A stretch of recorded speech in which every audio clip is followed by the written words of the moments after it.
order the Historic Preservation Board regular meeting, Wednesday, February 23rd. Could we have the roll call, please? Board Member Moore. Here. Board Member Blake. Here. Board Member Cordova. Present. Vice Chair Walter. Here. Chair Folks. Here. Forum. I'm going to keep forgetting this button thing here. So we have before us 2 sets of minutes. And I see here it says voice vote, so we don't have to do a roll call. Is that correct? I'm looking at Daniel. Correct. Okay, good. That's great. Hopefully you've all been able to look at both last month's minutes and the prior ones from September. So we'll take first September's 22nd minutes. Are there any corrections or additions? None. May I have a motion to approve? I'll make a motion that we approve the meeting minutes of September 22nd, 2021. All right, do I have a second? All right, any discussion? All those in favor say aye. Aye. Any opposed? All right, those are approved, and we'll move on to the minutes of January 26, 2022. Any additions or corrections? I have a requested modification to it. There's a bullet, the 4th bullet down, that says the property owner's unpermitted modifications significantly altered the appearance of the home to the extent that is not recognizable from the original structure. I think that that's a value judgment statement, and I would propose that we say that it's just modified from the original structure, since this document is for public record. It's page 3 of the minutes. Okay, Apologies. Where on page 3? 4th bullet down. To call it not recognizable. I'm not quite seeing that text, but it does sound similar to what our historic consultant actually had referenced. So the minutes reflect the discussion as it occurred. Okay, so that reflects the gentleman who reviewed the home. Okay. Well, anyway, I just wanted to offer that out for the record. I wanted to. I tend to think that was a opinion statement, but I've said my piece. I'll just offer, Rob Eastwood, Community Development Director. For context, above it says planner Daniel Fama provided the staff report as follows. So just in context, I think in the minutes, this was Daniel's report to the commission. So if that helps, Board Member Corley. Okay. any other changes or additions? I have none. Okay. Seeing none, could we have a motion to approve the minutes? Yes, I will make a motion to approve the minutes of the January 26, 2000. You want me to say it again? 22. Okay, I will make a motion to approve the minutes of the January 26, 2022 meeting. Okay, do I have a second? Second. All right, any discussion? All right, all those in favor, please say aye. Aye. Aye. Aye. Any opposed? All right, that passes. Thank you. Right. Although it's very funny, at the state level, you can vote even if you didn't miss the meeting. So the Robert's rules are somewhat in flux there, but oral communication, is there any individuals wishing to address the board on matters not on the agenda? I don't see a lot of community members. I'm assuming no. Board or staff announcements? No staff announcements. Oop. Is it relevant to make a board announcement to the purchase of a tavern in West Virginia by my two sisters and myself? That was a family property discovered last summer while I was sitting on the phone on the my computer doing Ancestry. So we discovered that there was a building still standing. It's on the National Register. We had no idea it was there. None of us have ever been to that state. And we got on a plane and we purchased it within 4 months. So there you go. More to be revealed later. Thank you. Wow. It's a Stagecoach Tavern, not a drinking establishment. I have two announcements, not anywhere near as significant as that one, but I recently inspected and cleaned the 15 historic plaques, and they're all holding up fine. They weren't affected by COVID, apparently. Okay, they're not wearing masks. Okay. The second thing is that I recently posted a memo on Nextdoor advertising the free Historic Campbell app that is available to Android and Apple devices. So I wanted to let you know that, kind of keep it in the loop. And that's it. Great. Oh, and I wanted to just disclose for the record, on Friday, January 28th, I visited Mr. Key's home, the home in question, just to put eyeballs on it and to kind of see what the changes were. And I confirm I did not make any commentary, promises, or anything. I just listened. Great. Thank you. All right. Any other announcements? Seeing none, we'll move on to new business. We do have a public hearing. So we will move to item number 3 and turn it over to staff. Thank you. This is the continued public hearing from the January meeting regarding 705 El Pendia Drive, the request to rescind the property from the city's historic resource inventory list. As noted in your staff report, staff is recommending that the board continue the public hearing until March 23rd to allow additional time for staff to prepare a revised recommendation that would tie the rescission request to a monetary fee associated with the cost of potentially restoration work to the building. So we are working with the city attorney to develop a formal recommendation and a specific monetary value that will be brought forward for your consideration next month. Thank you. And I'm sure everyone's read the staff report. Are there any questions of staff? Okay. Sorry, I do have a question. We had an item that we were voting on last month, and it was to rescind it from the list. And now what we instead changed the vote, and we moved it to this month, and we're changing the item we're voting on. The agenda has a new item to extend it another month.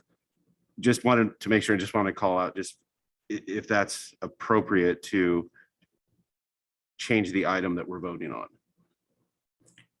Well, it's the same item. We're just providing additional time for staff to provide a revised recommendation. A decision was not made at last meeting, so the hearing was simply continued, which does happen occasionally for items to be continued beyond a single meeting. And this is a very atypical and unusual situation that does warrant the additional time. Actually, I do have a question. So this item going forward with the city attorney is related to potential financial impacts related to planning permits, building permits, et cetera, or through a different means of financial compensation for whatever changes were made? Well, the monetary aspect to this would be imposed as a condition of approval of removing the property from the list. And so that would be for the board to consider whether or not that's appropriate at the next meeting and to make that recommendation to the city council. So are there other potential fees? I know there was some non-permitted or questionable non-permitted items. Is there a separate component of this discussion for related to those things that we may not be purview to, that this building planning, whatever, is having to deal with? So there maybe be 2 financial components of it? Yes, I mean, this is separate from that. So there are some relatively nominal code enforcement related fees. The applicant was fined as an administrative citation, and there may also be some additional fees imposed as part of a building permit. But what staff is working on is a bit different than that, a larger monetary fee associated, again, as a condition of approval for the request to remove the property from the HRI. Are we done discussing this issue, or is there more that we will discuss today? You'll discuss it in further detail next month. Any other questions, of staff? Okay, I'm assuming since agendized, we open the public hearing. Okay, so open the public hearing. Anyone from the vast amount of public we have here would like to address the board? Surprise. I'm back. Glad to see all five of you here today. I do want to address in sort of, I guess, a similar vein as I think Rob was getting at in regards to the agenda. There's, I think, a decision to be made by the board inevitably that is to remove my property from the inventory. I see it as completely independent of any monetary fees or compensation for the city that could be tied to it at a future date. To be clear, you five are not the decision makers on this. You are providing a recommendation that will then get passed on to the planning commission, who will provide another recommendation that will then get passed on to the city council, who will inevitably make a decision to pull me off of the inventory. So I don't understand, again, why the two are being recommended as a codependent decision where your recommendation to remove me from the list should be delayed another month and what could be a couple more months for, the city to go through their process of determining if there's a fee to be removed off the list, a buyout fee. I think those are two separate items. I think if you guys make a decision to remove me from the inventory today, the city can continue talking with the attorney and coming up with fees that could be imposed after, again, 2 more board hearings with the planning commission and city council months down the road. I don't see why we have to continue to delay things. We did last week because y'all weren't comfortable making a decision without the full board, which fine, I get it. But we're all here now. I think that decision can be made. And I've got a few other points I'd like to address so as not to cut me off, but I'd love to make it a dialogue if you could provide feedback to that.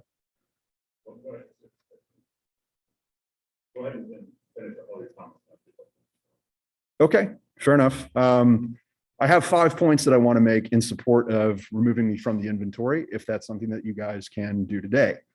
I will try not to be as exhaustive as I was during the last meeting. Todd, did you have a question? If I can interrupt for a quick Please. second, are these going to be the same points that you made last time? No, I have 5 new points. And can you Yes. do brevity on it? Because I think we all understand the situation. It's now trying to get to whether or not to remove you or keep you. And there's the financial piece, which I was going to ask the city after you're done, if we can do the things separately or if we have to do them in concert. But if you can do your 5 points as briefly as possible, that would be great. Yeah, again, I'll be a little bit quicker than last time.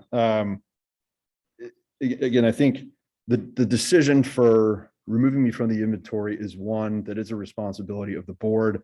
I see your role very similarly as what the Secretary of Interior Design has, kind of created as their mission, which is to protect the irreplaceable cultural resources of, our city of Campbell, irreplaceable being the key word there, right? And that once the historical integrity is lost, I think that should be kind of an unwavering focus and not necessarily have the board, be overly focused on monetary fees or compensation for the city, which is again why I think they should be separate initiatives or decisions to be made.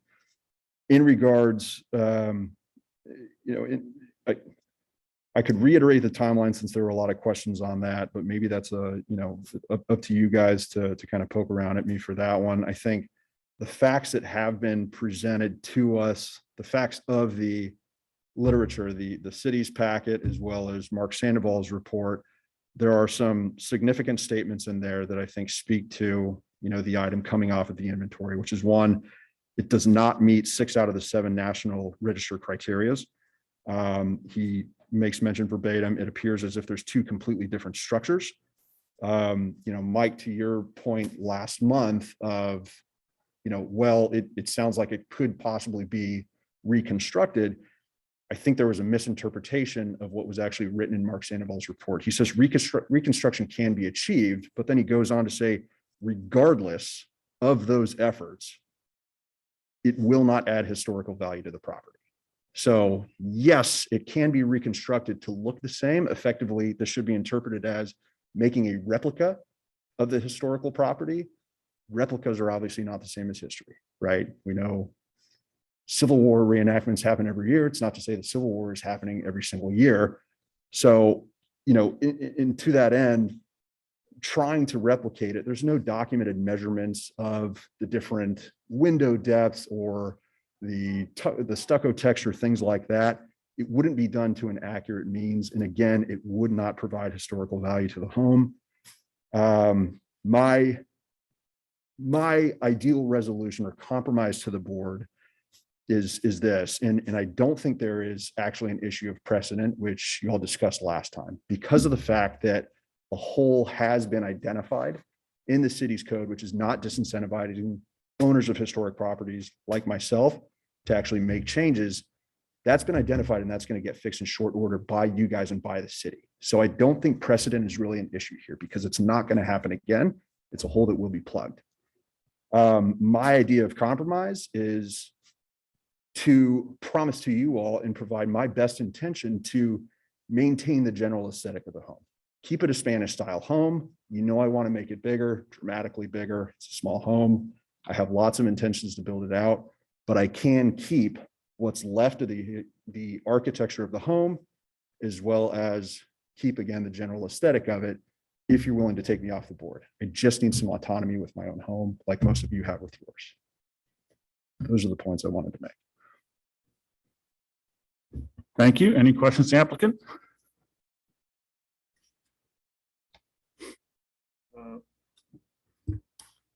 So when you say that you're willing to keep the integrity of the current style, but you want to dramatically increase it, can you give us some general ideas? This just building a two-story structure behind it, making it one story and running it behind? I mean, are we going to visually see your expansion from the street, or is it going to be tucked behind your current structure so that the charm of what you currently created at least is there versus seeing a McMansion that falls up behind it? That's a good point. I have already drawn out and designed 2 phases of plans to add onto the home over a 5-year period. I do that because there's conflicts with Public Works. But my current plans are to leave it a 1-story home. I don't have an interest in a 2-story home. It's kind of close to the freeway. It doesn't make sense for the noise to actually build up. I've got plenty of space to build out, though. It's a large lot. So to answer your question directly, yes, I want to keep it 1 story. Yes, it'll go backwards to the home with minimal changes to the front. The ones that I wanted to make are basically already done. However, I am on a corner, and so the side street will be able to see the home going backwards, right? So that'll be new. Although currently there's no significant architectural design to the side of the home, and so I don't think there's anything there worth protecting. It's all in the front of the house. But yeah, the designs that I've submitted to the city previously really show that you can't see anything from the front of the house. You can't see any of the addition. So it'll keep its look. I think it's important for the record, because I think it got a little maybe convoluted in last month's meeting, the timeline as far as when a permit was asked about and when the work was actually done. Could you just lay that out? I can. Happy to go through that. So I bought the home in November, December of 2019, right at the end of the year. Actually, a quick correction. In terms of the timeline that I gave you last time, was that I initially did the permitting at the end of 2019. It was actually January of 2020, so it was off by a month. My first interaction with the city in terms of permits and alterations to the property were to get a driveway put in and recurb some of the front of the house. I did get a permit for that. I applied for it, went through all the necessary hoops to do it. As part of that, I actually submitted a detailed drawing of all hardscaping of the front lawn, which included a very descript 6-foot stucco wall around the property that was adjoining to the house itself. Nothing was raised at that time in terms of concerns. I also went subsequently to the planning department, not Daniel, a different gal that I don't think works here anymore, to inquire about getting a permit for that 6-foot stucco wall that is adjoining to the house. I was told specifically that it is within the regular standards in terms of setbacks and whatnot, where I didn't need a permit. So I went ahead and built with the, city's recommendation of doing so. As part of that project which would have occurred in January or February of 2020, stuccoing that new wall, I had my builders then stucco the entire facade of the house so that it was all matching texture and didn't look, kind of like a Frankenstein appearance. During the course of that, as you know, I knocked off the, kind of fake trim pieces that made it look like there were columns there. Made it just a flat facade, and instead of having those, I also replaced the front windows, which were broken in single pane, to provide, truly insulation for my family to live there. That all occurred early 2020. And again, I made best efforts to go to the city for what I thought needed permitting. Obviously the driveway, I went back to see if I needed it for the wall. I didn't realize that I needed permits to re-stucco the front of the house, right? It's not structural or anything. So that's what I went ahead and did. There were no structural changes made to the home. I think I made best intentions. And in fact, when Daniel and I started talking about the proposed addition plans a year ago at this point, I was also upfront with him about the changes that I made.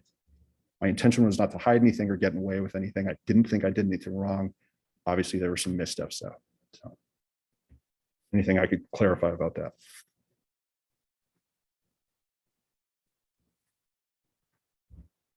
Okay, any other questions?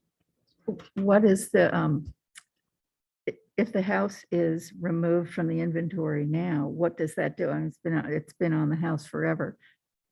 What is that doing at this point? So it's been on the inventory for about 10 years. What it does is, number one, it no longer undermines the purpose of this board, which was explicitly stated by the city in their packet, is that keeping it on the list after it's been changed to the point that it has would undermine this, as well as other historic properties that are on the list, such as, Mike, like yours. I don't want to undermine you guys in what you do. I made inadvertent changes. I don't think it should be, and it's been documented by an expert that you guys hired that it cannot be, you cannot replace the integrity of the home. You cannot replace the historic value of it, regardless of trying to replicate what was originally there. So if we do that, what will that allow you to do? It will I allow could me- actually answer that a little more. Okay. So the property zoning, absent it being on the historic resource inventory, would allow him to build without constraint up to the numeric limit that's specified by the zoning district. So that would be 45% of the lot size without any design standards. So does being on the historic inventory negate that?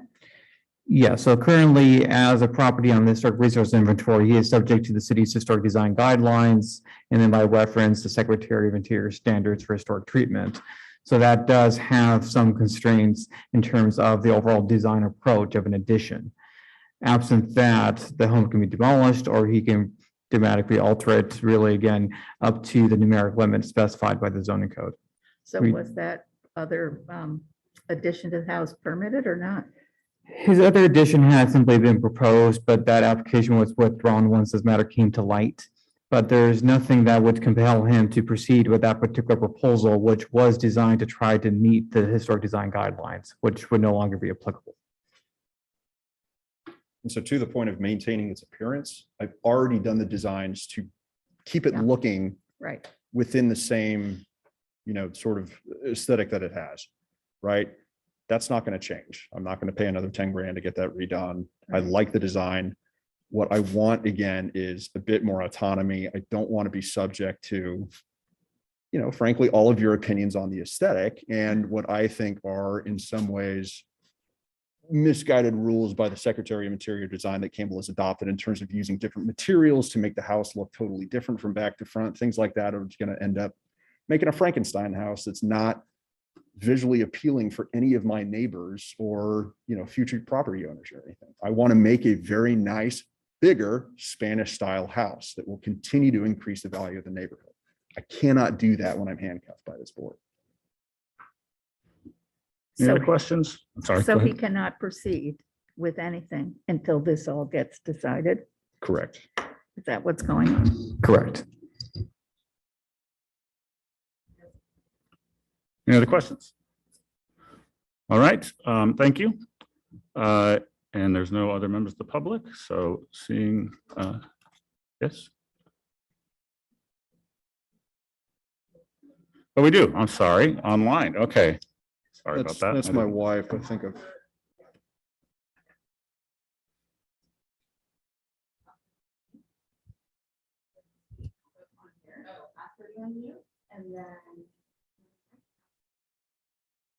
Ms. Keys, would you like to comment?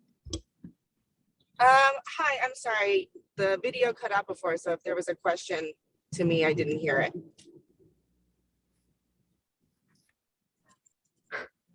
We just asked if you'd like to comment. On my homes being, the video cut out before, so I'm just not sure what I'm commenting to. I think we're good, sweetheart. Yeah, thank you. All right, any other, I don't see any other members of the public, so we will close the public hearing. Bring it back to the board for discussion. Just to clarify for, again, Laura, yes, he cannot do anything until this gets resolved. And if it gets off the HRI, he can tear down that house. He can tear down the house and then build whatever he can that's allowed per city planning and everything, just like any other house that we've had to deal with. I'm sorry?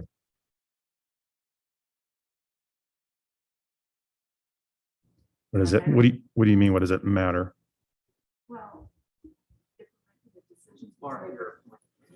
If we're making a decision to take it off the list, are we not going to make that decision?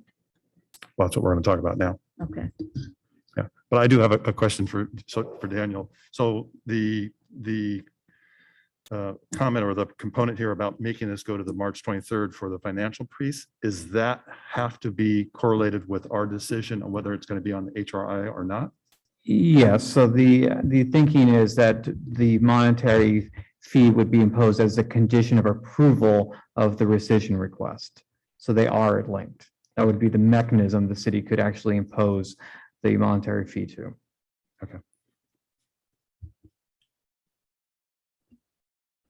All right, so we have the staff recommendation that that we continue this public hearing to the March 23rd meeting. Do I have a motion?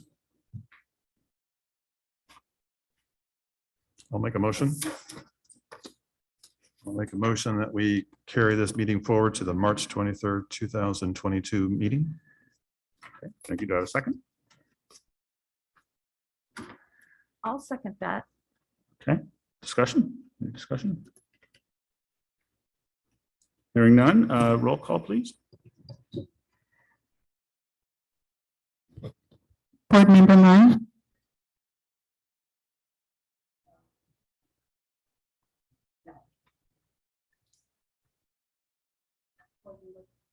Board Member Blake, Aye. Board Member Cordero. My vote is nay, and just to go down the record, because I think this evening we should vote on whether or not to keep it on the list, and then we not have that commingled with the compensation decision that the city attorney is going to decide on. Vice Chair Walter, Aye. Chair Folks, Aye. All right. That item is continued to the March 23rd meeting. One of these days, I'm going to get this microphone stuff right. So we will now move to old business, Mills Act Ad Hoc Subcommittee Report and Program Update. Susan, I don't know if you have any new updates, but I do not. I still have my homework assignments to work on, so this will be carried forward as well. And now it's simply add, we are still trying to wrap up the recordation of the Mills Act agreements for the last homeowners who got approval from city council last year. We are still missing the last piece, the notice of non-renewal that would terminate the contracts in 10 years. So we had hoped to find an example somewhere else in the state and we're unable to do so. So the city attorney is preparing one from scratch. Okay, thank you. Any other thoughts or comments? I do think that, as I know the staff time, obviously, and with the department kind of decimated as it is, this issue is there's a whole lot of other things that the city staff have to work on. So it is something I think incumbent upon us. But I do also think, as mentioned at our last hearing, that one of the criticisms of the Mills Act was, well, but you have so few, and they're kind of, they kind of go and they're not there. And I do think that part of our discussion as we move forward, we may want to be, as we talked about before, we may want to be looking at how can we use the Mills Act in a more flexible manner to help folks who are trying to maintain and appreciate their homes with significant costs, because not just the replacement of windows, things like that, but the fact that we now have codes that don't really fit an old house. And I've had this experience myself in the last month or so. So the codes really push you to not fix your house, right? There's a huge push just from the state codes, which the city has no flexibility over. That being said, if it's a home on the registry, it has a lot more flexibility, right? Than, not for fire life safety, but for just general code issues. And that's something too that I think is part and parcel. If the goal of all this work we're doing is to make sure people use the money correctly, maintain their homes, do the right thing, do the right reporting, but also I think to the degree that we can wrap around this a system of perhaps suggested design guidelines or other things, so that a homeowner can come to us and say, hey, I have an old home, I want to fix it up. I know the easiest thing is to do nothing, but there is a financial piece of this through the Mills Act, especially if we can slice and dice the Mills Act so they don't go on forever and get some more of them. And also here are some, each project is different, but here are some generally appropriate design guidelines that a historic home can take advantage of, again, depending on the city's approval, versus right now, which is kind of, yes, there's a lot of flexibility, but nobody knows what that means. Right. So, because I do think that, both the public hearing we had today, but also other ones we've had in the past, show what I think we all don't want, which is people to not take care of their historic homes, or to alter them, or to, do things without permits. And so I do think we can create something that will be, of benefit to the average homeowner here who really would like to, put a new roof on their house. But, if that's a $80,000 roof for a, 1,500 square foot thing, because they have to go down to the studs and they have to put in steel beams and do all sorts of other things, then, they just keep the old roof on, and that doesn't benefit the community or the house. So anyway, so just something kind of food for thought as we kind of move forward. And I'll try to do a little research between now and the next meeting to kind of have some ideas. May I comment on that? Okay.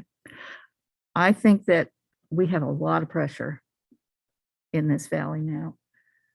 Prices are ridiculous. They're talking about ridiculous plans, in my opinion only, of building humongous buildings with less preparation than is happening with some of our issues. We need to make that Mills Act available for every historic home, of which there may be 100 left. Have we done an inventory lately?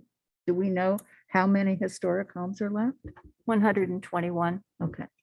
So if we have any hope of having historic downtown Campbell on this end of the street and that end of the street, what are we going to do to promote that, where it doesn't take 3 years to get a Mills Act and we're in the next recession?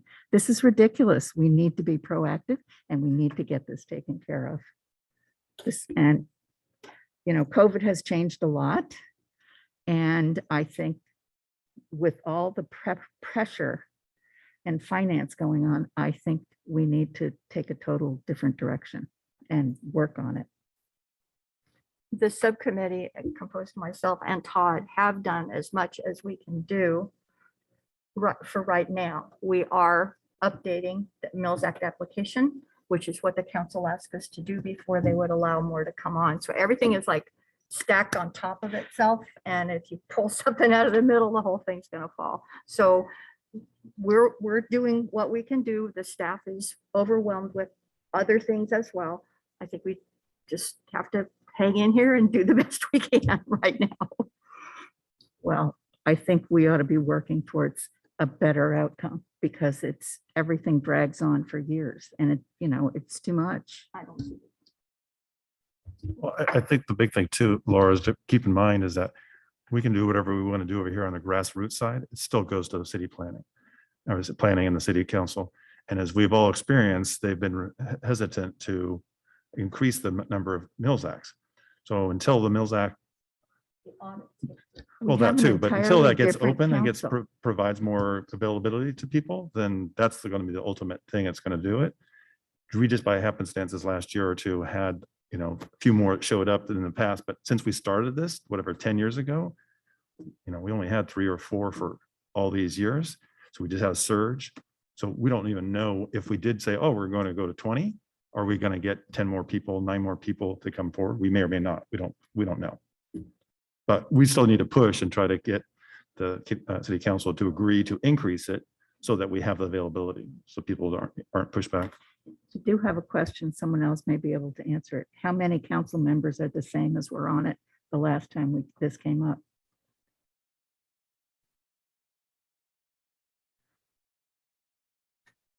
You really don't know how a council will vote. And the mayor and the vice mayor have had meetings with the board chairs and commission chairs. And this issue came up just as we're talking about, our work plans. And I think there is an interest in increasing it, obviously understanding the cost to the city, but really the cost is to the state and to the county. It's not to the city, the vast majority of it. But I do think, to Susan's point, they want to see the accountability, right? It's really hard when we say, yeah, this person's had a Mills Act for 12 years and we have no idea what they've done. And they've sent things to the county that's been thrown in the trash can, right? So that's unfortunately what we still have as our narrative. So we have to fix that narrative. And once we can fix that narrative, I think we're going to get Do some we more. have that now? Isn't that what you just completed? We've No. done as much as we can do, but more has to be done on the auditing part, and it's a numbers crunching thing. So I'm not expert enough to do that part. Yeah, and that's why I think it's important that we can continue these discussions to continue to brainstorm and have some really good ideas, because once we do have that, I think, again, I would want to wrap around this, not just hey, we have a better Mills Act program, but hey, we have a more comprehensive program of basically, my goal is that people would want to be on the registry. People are going to say, hey, I've got a 1940s uniquely designed home. I want to be on the registry because I get access to a whole lot of benefits, which I don't get as a normal homeowner. And that's really, something that I think we have some influence over, because so many of the problems that homeowners face in this community have nothing to do with fire life safety, and nothing to do with the city staff as much as they do with just the codes today. You can't build a building like you did in 1912.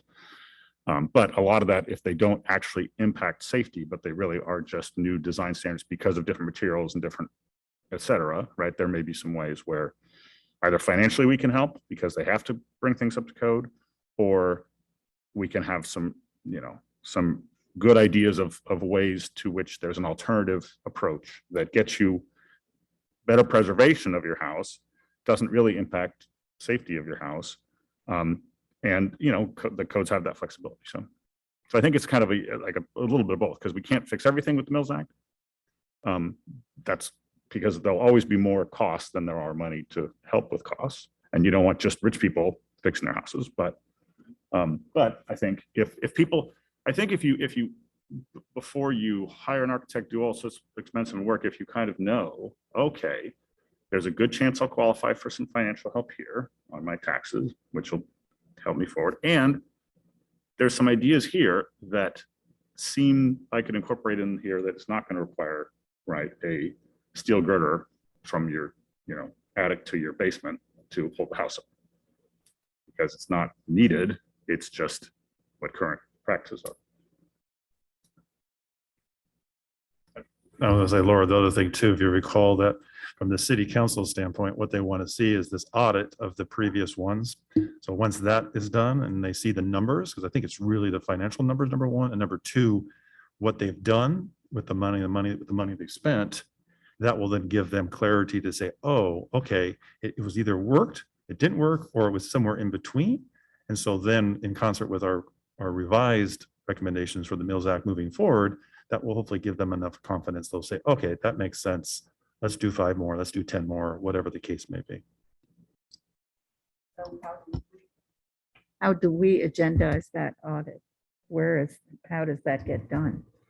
Well, the audit is between the subcommittee indirectly, as well as all of us and Daniel, because they have to do the audit financially of that, which I was going to ask a question. I know it's been a while. I can't remember what were we for the number crunching component.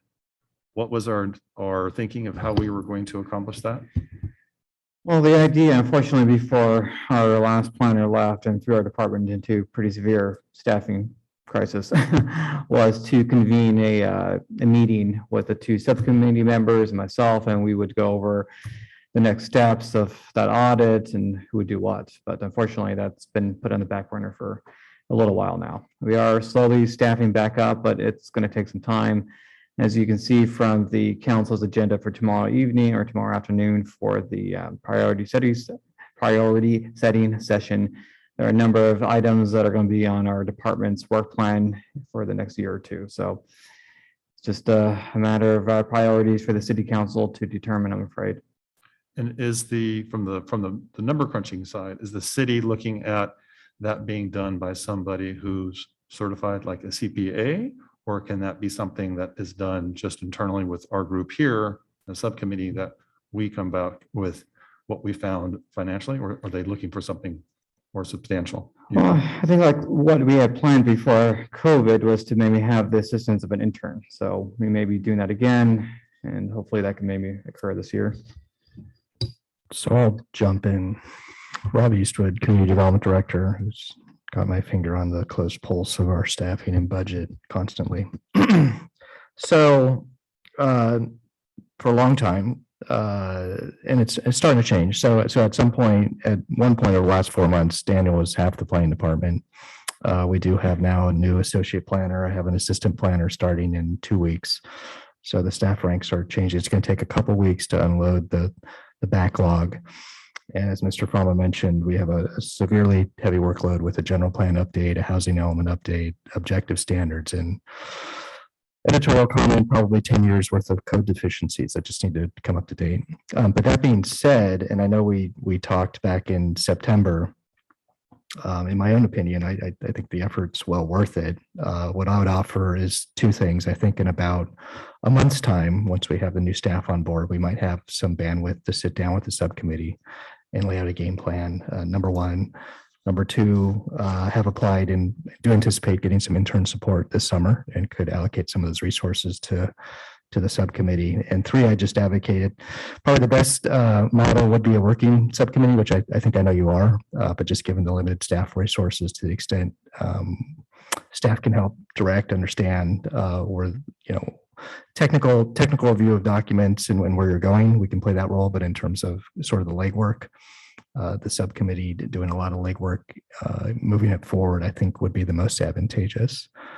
But I'd say in probably about a month's time, we could talk about a schedule and resources to keep this moving forward.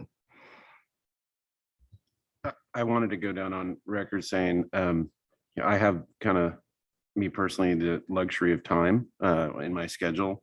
And, I throw my hat in the ring to help out in this way, whatever possible. I'm a numbers guy. I have undergraduate and graduate degrees in economics, and I'm a banker. And it's the sort of thing that I actually think would be kind of fun to do. Good. I like that. And my first job out of college was for an auditing firm. I don't have a CPA, but I just wanted to go down on record. Yeah, and as I understand, this isn't, there's a very limited number of properties. We have asked, and I believe have gotten, at least for most of them, either their actual documents that they sent to the county, or if they didn't have them, a reasonable facsimile of what they have done. Because that's what they're supposed to be doing annually. So a lot of this is, I think it's a combination of looking at those documents, right? Making sure, yes, they paid for this, this was done. These are all things that fit within the Mills Act rubric, because the problem we've had is we have lots of people who are doing all sorts of other side jobs, which are nice to do for your house, but they don't have anything to do with the Mills Act. And then frankly, going to the site and make sure, okay, did this thing actually get done, right?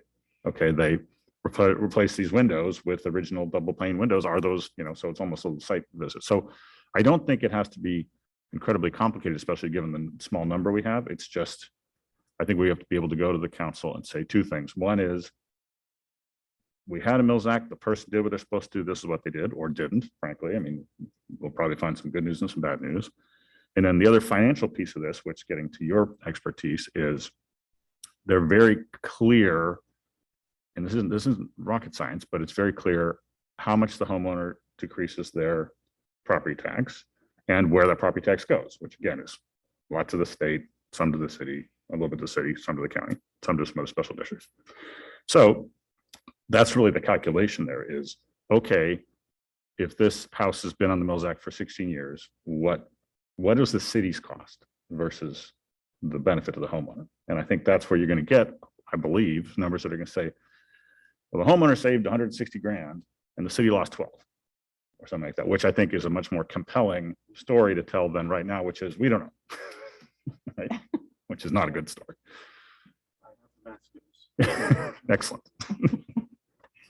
So Oh, question it's- for you, I'm sorry, question for you then, Daniel, is then for the subcommittee component of this audit, can we bring in a third member or farm out that piece of the financial? Yeah, so the third member is problematic because now that forms the majority of the overall Correct. board. So thinking out loud, we can either reform the subcommittee or perhaps form a second, very narrowly defined ad hoc subcommittee for the specific purpose. Or board member Cordaway, I suppose, could be the sole member. And in that role, he would review all the materials that we've received to date, review them, prepare a report, and report out to the board at a future meeting. Either of those options could be considered at a subsequent board meeting. We would, of course, need to agendize that matter. Right. And I think that makes a lot of sense. I've done this on larger boards where you have a whole bunch of subcommittees, and as long as the board members aren't talking to each other directly, but it's all going through staff, it shouldn't be a problem. So I think that makes sense, since you guys have been working on this for so long, instead of disrupting that, just to have this be kind of the finance committee that is going to work on this. Yeah, I mean, if we can have it pulled, the finance part of it pulled out, and then Susan and I can continue on the review of the document side. And then at least come back and say, all right, Daniel, here's the document side. Yes, they follow, didn't follow, whatever. And Rob doing the money side, and he sends that to you, then you'll have that documentation. Then you can either send it all back to us and say, hey, can you help, we help you format it, or whether or not your additional planners coming on board. So we can follow your lead in terms of the best strategy.